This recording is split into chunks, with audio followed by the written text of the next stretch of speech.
G'day and welcome back to Two Bakers Boston. In today's video we are visiting Butrint in Albania. Now this place was inscribed back in 1992 and we visited Butrint back in September 2025 when we were based in Saranda, about 16 kilometres north of Butrint. Now Butrint itself has an atmosphere created by a combination of archaeology, monuments and nature in the Mediterranean. With its hinterland, it constitutes an exceptional cultural landscape which has developed organically over many centuries.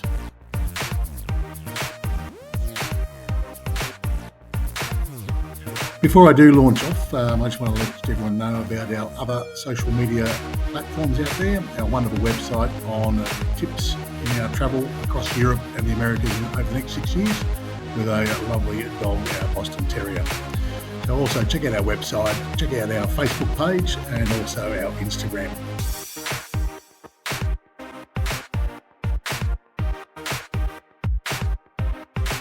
The fortifications around Butrint bear testimony to the different stages of their construction from the time of the Greek colony until the Middle Ages.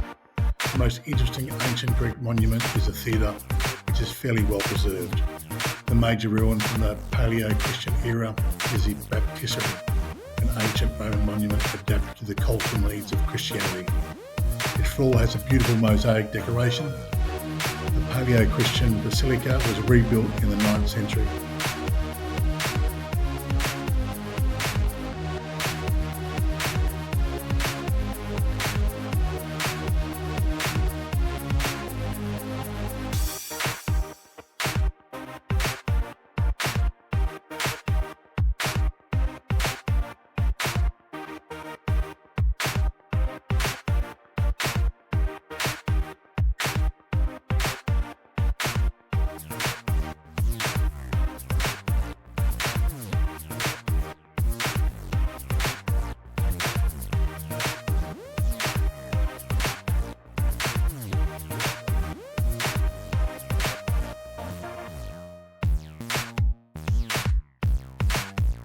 Butrint is a microcosm of Mediterranean history, with its occupation dating from as early as 50,000 BC.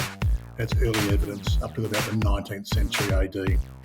Prehistoric sites have been identified within the nucleus of Butrint, the small hills surrounded by the waters of Lake Butrint and Bavaria Channel, as well as its wider territory.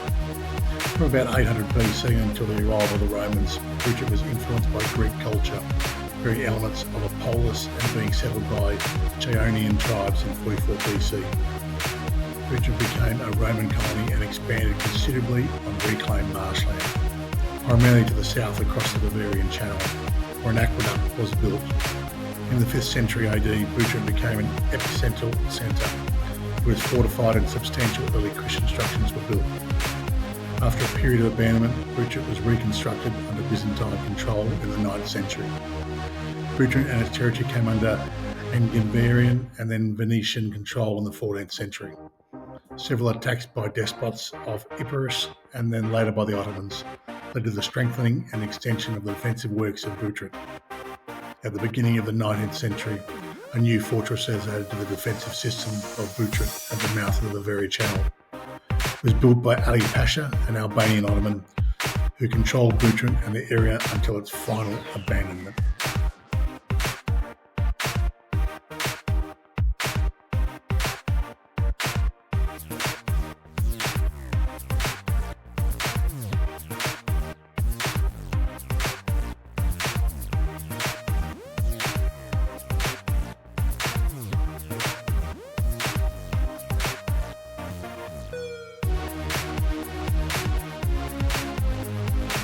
Now, some logistics to make your visit to Butrint that much more easier.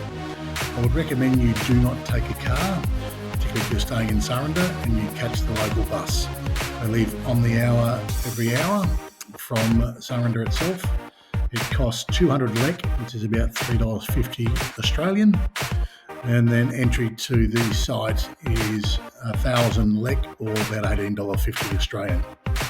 And why I say don't drive is there's a very small car park at Butrint itself that fills up very, very quickly. And then the only alternative is to try to find a park along the roadway further up the road, or you catch the small vehicle ferry across the way and park across there, but that incurs extra costs. The bus travels average 30 minutes. It can be up to about 45 minutes. I would recommend catching the 8 a.m. bus, which actually arrived at 8:15. That being said, it got to Butrint about 8:45. Didn't open up till 9, so joined the small queue, gained entry straight away, and we had the site to ourselves. In reality, probably for about a good hour and a half before a lot of the tour buses and other people started to flood the park itself. And this was off season as well, so get in early, you'll be rewarded by being on the site with less people.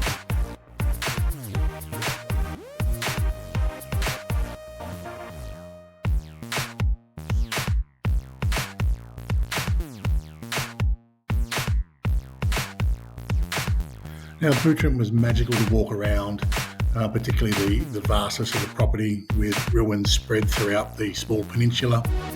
I can see that doing this in the cool of the morning was quite good, but certainly late in the afternoon when there's a bit of heat, it may be a bit more strenuous.